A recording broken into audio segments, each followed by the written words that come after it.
Hey guys, welcome back to another video.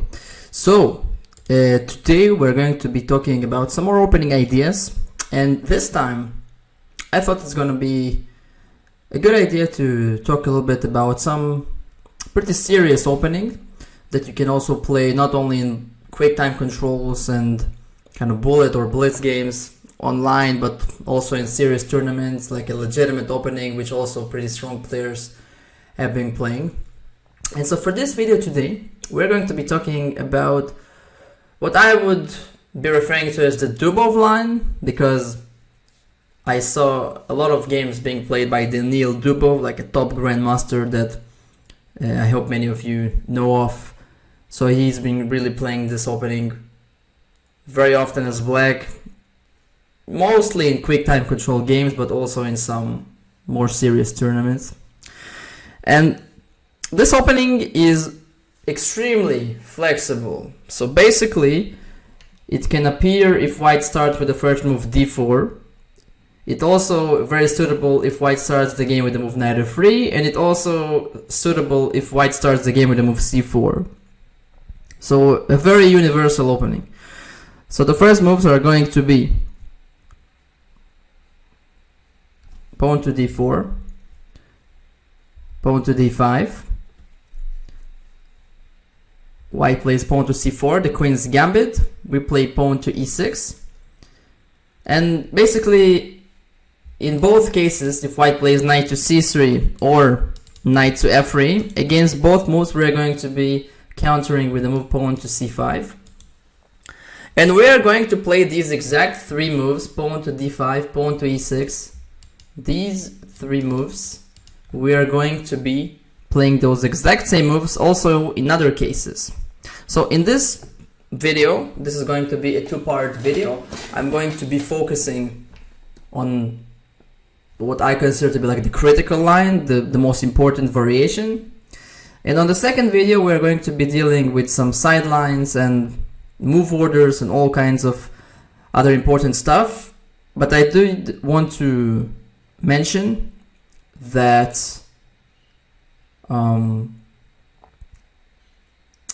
basically this variation, the Dubov line, it can also be referred to as like the modern Tarrasch variation, can appear from lots and lots of move orders. So you should be ready for that, but it's a good thing. It means that it gives you a solution against many different openings. So the position I'm going to be referring to as the main line. After c4, e6, knight c3, we are going to be playing the move pawn to c5.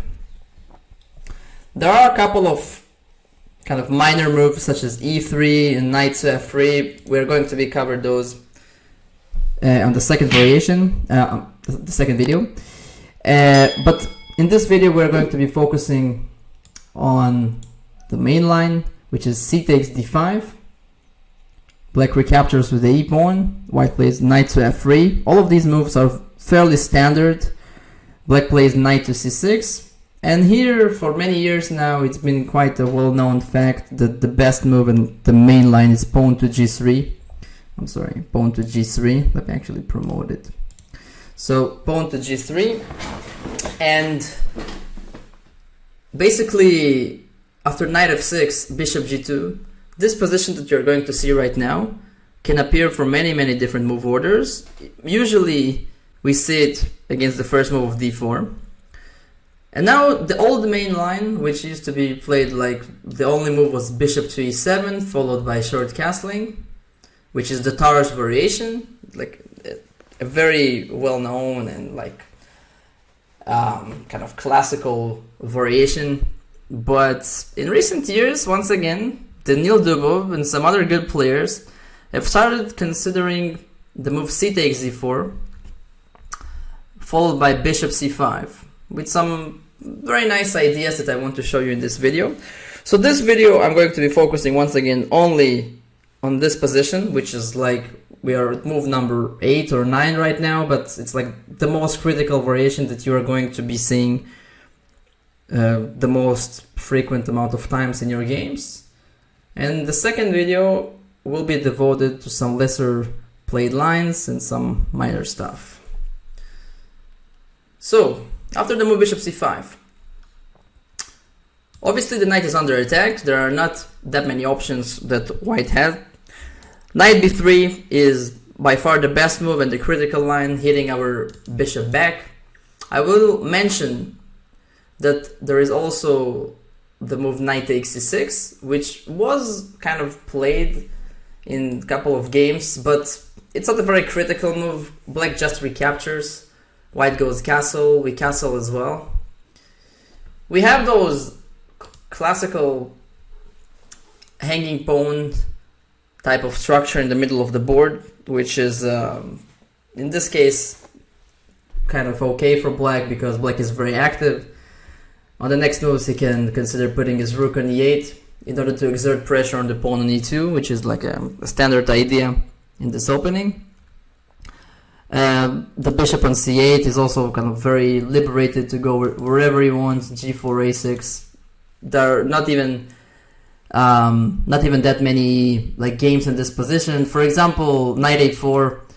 If you would like to get attacking positions in every opening, then I suggest you this amazing course, 10 aggressive openings, blitz friendly. And here I'd like to show you the lessons inside the website. If you are logged in, then you are going to see this new menu profile. If you click it, you are going to see this page, and then you can click here my lessons. From this one you can see your available lessons, and if you scroll down you can click here 10 aggressive openings with Asaf Givon. With this fantastic author we create together the lessons, and you can see here one lesson after the other. You can see typical mistakes, after that how to start the game correctly, the best 10 moves, then you can see what are the aggressive openings, and then you are going to learn one lesson after the other. We have a lot of lessons there, and you can create a very solid and strong repertoire with white and black. And here you can see two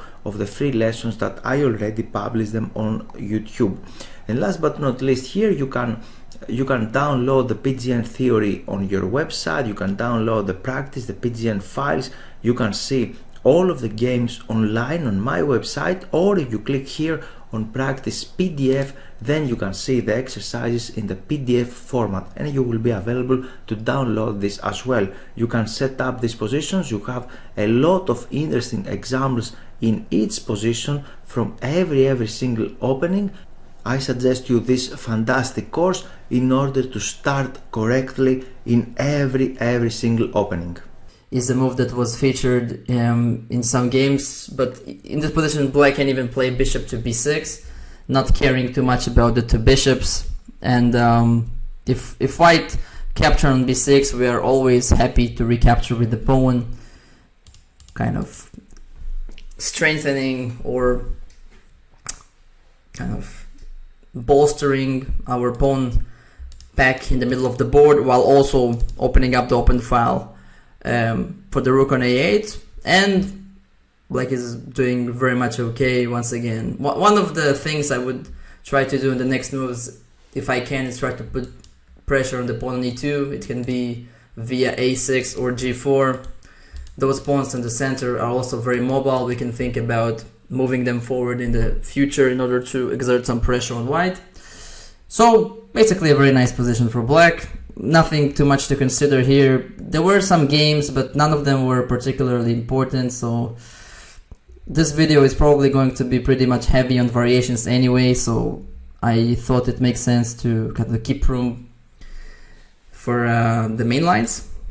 Another very minor move is bishop e3. It's actually, somebody played this move against me a couple of times in online blitz, and I thought it's just a blunder because black can play queen b6, attacking the knight on d4, and I thought there's no good way to defend it. And if the knight drops, there are also some problems with the move d4, forking the bishop on e3 and the knight on c3. But apparently it's not a blunder, because white has this kind of pretty weird idea of playing knight a4, double attack on the queen and the bishop.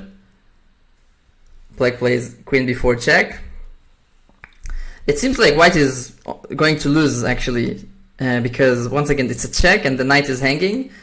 But apparently there is one way to kind of equalize the game, which is bishop to d2. Queen takes d4. Seems like black just won a piece for nothing. But apparently there is this move, pawn to e3, attacking our queen, and there is no way to still defend the bishop on c5, because if black plays queen to c4, there is rook c1. So black has to play something like queen e5. White captures the bishop on c5. Black will take a free pawn on b2, and basically this position is, I would consider just very unclear. Black is up a pawn. These pieces are kind of active, but white has two bishops, which is giving him some sort of compensation, but definitely not. It's like there's nothing special about this position. You can just play it. It's very playable for both sides. So, as I mentioned, move number 9, this position, the most critical one. Only kind of critical move is knight to b3, attacking our bishop on c5, forcing us to go with bishop to b6. And this is going to be a very, very important section of this video, so please pay extra attention right now. Because this is a pawn sacrifice. If white wants, he can take a free pawn on d5, which many people will do. And the thing is that we sacrifice this pawn for the sake of very quick development and hindering white's castling. So in this position, a very important move to remember is bishop to e6. Kind of a very logical move, attacking his knight on d5, nothing special. But the main point is that white doesn't have that many good ways to defend this knight, because if this knight kind of moves to some random square, then we take on d1, basically cancelling white's right to castle, and the king will be very badly stuck in the middle of the board. So some players have been playing other moves in this position. One of them is knight takes f6. This one, to me, seems like the easiest variation. For black, you can just recapture queen takes f6, threatening queen takes f2. White must castle, black castles, and really this position is like a dream coming true for black. If we put aside the fact that black is down a pawn, he has a massive lead in development. On the next few moves, he's going to also gain a tempo against white's queen. He has two nice open files for his rooks, his bishops. Everything is perfectly placed, and black is probably having even more than enough compensation. Like if I would be playing this position from the white side, I would be already kind of starting to doubt my whole opening strategy, kind of. Another move would be taking the bishop on b6, but this is maybe even worse, because once again, black is very happy to trade off the queens, cancelling white's right to castle. Pawn takes on the knight on b6. And just look at this mess. Black is threatening bishop takes b3, black is threatening rook takes a2.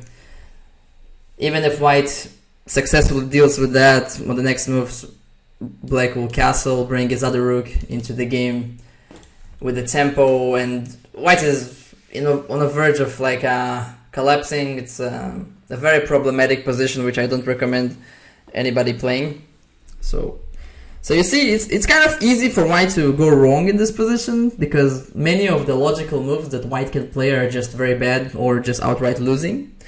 The only kind of legitimate move in this position, in my eyes, is pawn to e4, which is the move that most players have been playing so far in practical games.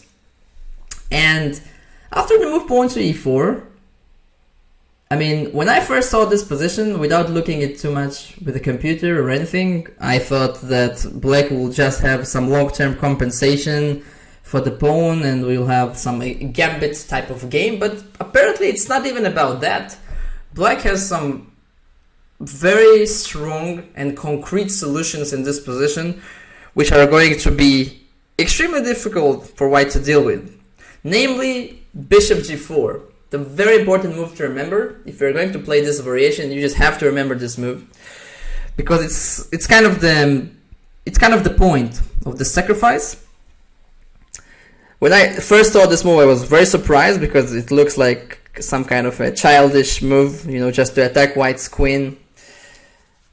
But in this position, white has many chances of going wrong. One of them is the move knight takes f6. So if white is apparently very greedy and he thinks that he's going to win the bishop on g4 just like that, he's going to lose very quickly because of queen takes pawn check. White goes king to d1, rook d8 check, and I mean white is just losing like very quickly. He's going to lose the bishop on g2. White's king in the middle of the board is just extremely exposed. Don't do that at home, children. So knight takes f6. This move is just very bad, is losing immediately basically. Other moves in this position are also not that great. f3 is the move that some people have been playing, but now white can basically never castle his king. So black can just drop his bishop back, attacking the knight on d5. And even if white tries to exchange the bishop on b6, black can do basically anything he wants. He can trade off queens, he can play queen takes b6, once again stopping white from castling. White has an ocean of problems in this position. So after bishop g4, the only kind of semi-legitimate move is queen to d3. Black plays knight takes d5, e takes d5. All of those moves that you're going to see right now are kind of forced. Black plays knight to e5, gaining a tempo on the white queen. And as you can see, white already needs to be very careful, because if he drops his queen to the wrong square right now, he's going to be facing with some very awkward problems concerning the move knight f3. So white has to play queen to b5 check. Black drops his bishop back with a gain of tempo. Queen to e2. And in this position, it's very important, like a pretty standard tactical detail, that black can just castle. As you can see, the knight on e5 is untouchable, because then black will play rook to e8 and win the queen. So white has to castle. And this position is a kind of typical position for this whole variation of the Dubov line. Black is down a pawn, so the pawn on d5 is an extra pawn. But as usual for these lines, black is extremely active. There was one game in the database, but like he can play knight g4, he can play rook to e8, exploiting this exposed position of the queen on e2, and just a very good position for black. The rook has a nice open file on c8. Just black has full compensation for the pawn, and I will be happy playing this position on every game if I could. So going back a couple of moves, we can conclude that taking the pawn on d5 is a very risky strategy for white. It's not advisable. White should focus on development. So I think the safest move and probably the best move is just to castle. Black plays pawn to d4, attacking the knight on c3. Black's kind of only good move is knight to a4, eyeballing our bishop on b6. And now black castles. And we're approaching like a second kind of main line of the Dubov variation. From this position onwards, we must be ready for the following scenario, which is once again a pawn sacrifice. If white really wants to, he can take our bishop on b6. We are basically always happy to recapture with the pawn, opening up this half open file for the rook. After which white can take on c6, followed by taking our pawn on d4, and that's it. White wins the pawn, right? Well, not so easily. In order to win the pawn, white made some pretty serious concessions. One of them is giving away this extremely important bishop on g2 that was guarding the white king. He helped us to open up this rook on a8 to become active. And also one more typical problem in this variation in white's position is this very, very badly placed knight on b3, which is especially true when there is a bishop on e6 that doesn't allow it to move.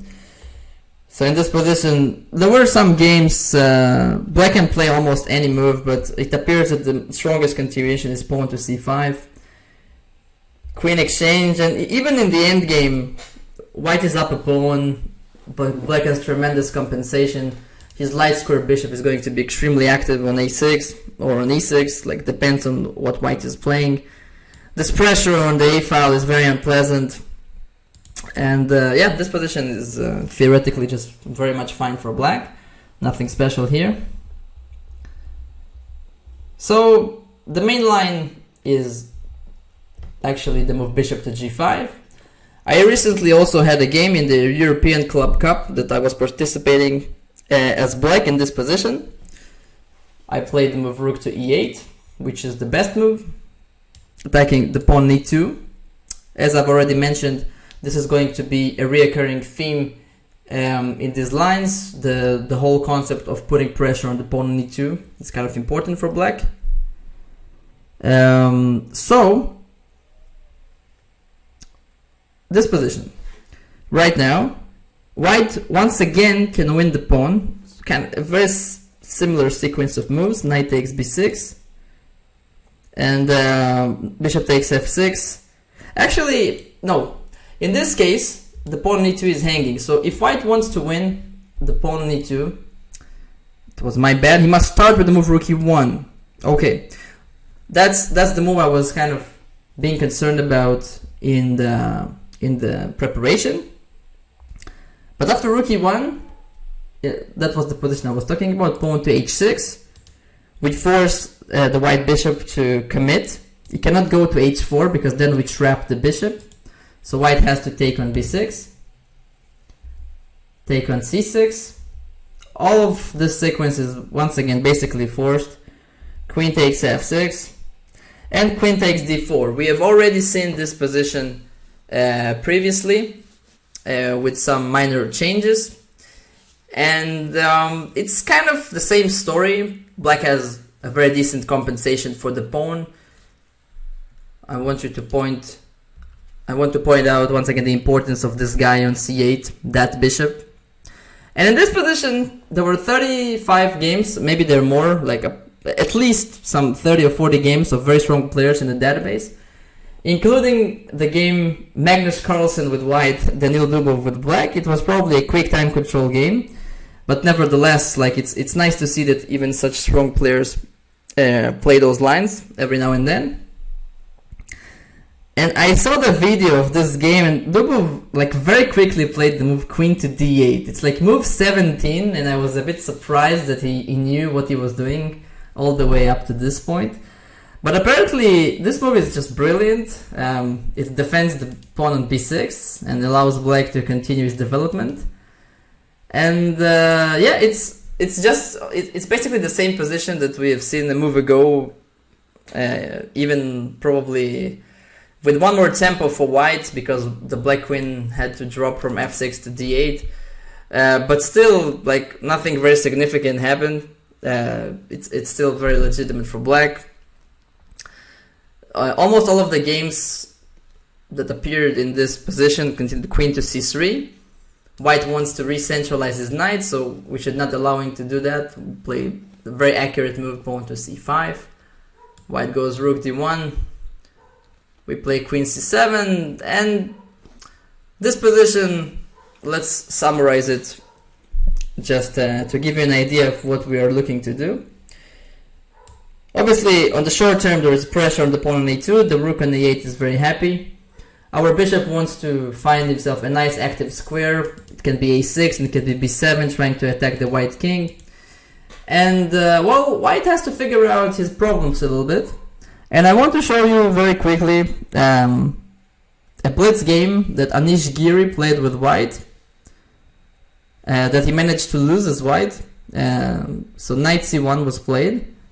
Black plays bishop a6. rook d2. Once again, all of these moves that you are seeing right now are not strictly like forced or anything like that, but just to show you an example of how things can really fizzle out very badly for white if he's not careful. Rook goes to e7, just trying to prepare doubling the rooks on the e file. b4, c4. This is once again a blitz game, so it's probably not Anish's best game in his career, but still, like a player of his caliber losing kind of very easily. His opponent played b5 in this position. Like already here, white's position is a little bit dubious. You know, this pawn on c4 is a passed pawn, and now Giri played a pretty bad move, probably king to g2. I don't think you need to be like a very strong grandmaster to see that it's generally a bad idea to put your king in the same diagonal as the opponent's bishop. And still, in this position, his opponent was very resourceful, found a very nice move, pawn to g5, followed by pawn to g4, and this diagonal very quickly got opened up, and black actually won that game despite being much lower rated than his opponent. So this was all for this video. Of course, there are more stuff to know about this variation. This was a pretty quick video about it. In the second part video, I will show you some of the other lines that you have to know, kind of the lesser known line, some sidelines and some move orders. So once again, hope you enjoyed the video, and I'll see you guys in the next video. Take care, guys. Thanks for your time, and I hope you enjoyed the video. Here it's time for action. This is the initial page of my website, and here you can click Give me access to get access to free lessons. You can read this page, and if you scroll down, here you can add your name and your email. After that, you're going to take a free lesson how to avoid chess blunders. So, time for action is now, and you're very welcome to join my mail list.